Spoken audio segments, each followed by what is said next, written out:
ಪರಿಸ್ಥಿತಿ ಹೇಗೆ ಸರ್? ಅವರು ಈಗ ಶಾಂತವಾಗಿದೆ. ಬಾಗಲಕೋಟೆ ಈಗ ಶಾಂತವಾಗಿದೆ. ಮೊದಲನೇ ದಿವಸದಿಂದನೂ ಕೂಡ ನಾವು ಪೊಲೀಸ್ನವರು ಇಮಿಡಿಯೇಟ್ ಆಗಿ ಆಕ್ಟ್ ಮಾಡಿದ್ದಾರೆ. ಅವರಿಗೆ ಏಟು ಬಿದ್ದರೂ ಕೂಡ ಅವರು ಇಮಿಡಿಯೇಟ್ ಆಗಿ ಆಕ್ಟ್ ಮಾಡಿದ್ದಾರೆ. 8 ಜನನ ಅರೆಸ್ಟ್ ಮಾಡಿದ್ದಾರೆ.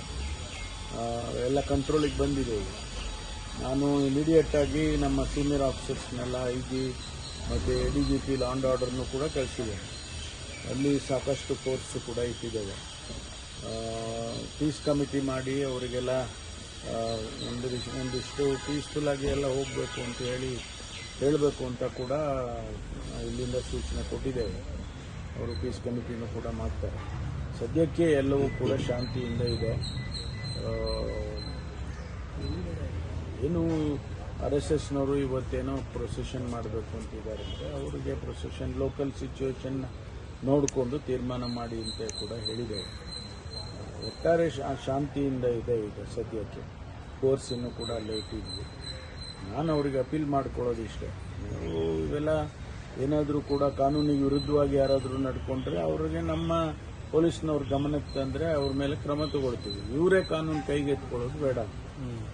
ಕಲ್ಲು ಹೊಡೆಯೋದು ಮಾಡೋದು, ಪ್ರಚೋದನೆ ಮಾಡೋದು ಇಂಥದ್ದೆಲ್ಲ ನಡೆದ್ರೆ ಯಾರಿಗೂ ಕೂಡ ಶಾಂತಿಯಿಂದ ಇರೋದಕ್ಕೆ ಸಾಧ್ಯ ಇಲ್ಲ. ಹಾಗಾಗಿ ನಾನು ಅವರಿಗೆ ಅಪೀಲ್ ಮಾಡ್ಕೊಳ್ತೇನೆ, ಎಲ್ಲರೂ ಕೂಡ ಸಹಕರಿಸಬೇಕು ಮತ್ತು ಕಾನೂನು ನಾವು ಮೇಂಟೈನ್ ಮಾಡೋದಕ್ಕೆ ನಮಗೆ ಸಹಕರಿಸಬೇಕು ಪೊಲೀಸ್ ಇಲಾಖೆಗೆ ಅಂತೇಳಿ ನಾನು ಅವರಿಗೆ ಮುಖಂಡರುಗಳಿಗೆ, ಅಲ್ಲಿನ ಸ್ಥಳೀಯ ಮುಖಂಡರುಗಳಿಗೆ ಅವ್ರಿಗೆಲ್ಲ ಅಪೀಲ್ ಮಾಡ್ಕೊಳ್ತೇನೆ. ಶಾಂತಿ ಸಭೆ ಕರೆದ್ರೂ ಕೂಡ ಸರ್ ಬಂದಿಲ್ಲ ಅನ್ನೋಂಥದ್ದು ಇದೆ ಸರ್. ಅದು ಹಿಂದೆ ನಾನು ವಿಚಾರ ಮಾಡಿದೆ. ಹಿಂದೆ ಒಂದು ಪದ್ಧತಿ ಮಾಡಿದ್ದಾರೆ, ಏನೋ ಯಾಕೆ ಮಾಡಿದ್ರೂ ಗೊತ್ತಿಲ್ಲ. ಶಾಂತಿ ಸಭೆ ಮಾಡಬೇಕು ಅಂತ ಅಂದರೆ ಅವ್ರನ್ನೇ ಬೇರೆ ಒಂದು ಸಮುದಾಯದವ್ರನ್ನೇ ಬೇರೆ ಕರೆಯೋದು, ಇನ್ನೊಂದು ಸಮುದಾಯನೇ ಬೇರೆ ಕರೆಯೋದು, ಆ ಥರ ಮಾಡಿದ್ದಾರೆ. ಶಾಂತಿ ಸಭೆ ಅಂತ ಅನ್ನಿಸ್ಕೊಳ್ಳೋದೇ ಇರಲಿಲ್ಲ. ಅದಕ್ಕೆ ನಾನು ಹೇಳಿದೆ ಎಲ್ಲರನ್ನೂ ಒಟ್ಟಿಗೆ ಸೇರಿಸಿ ಮಾಡಿಯಪ್ಪ ಅಂತ. ಬಹುಶಃ ಅದಕ್ಕೋಸ್ಕರ ಅವರು ಬರೋದಿಲ್ಲ ಅಂತ ಹೇಳಿರ್ಬೋದು. ನೋಡೋಣ, ನಮ್ಮ ಪ್ರಯತ್ನ ನಾವು ಮಾಡ್ತೀವಿ.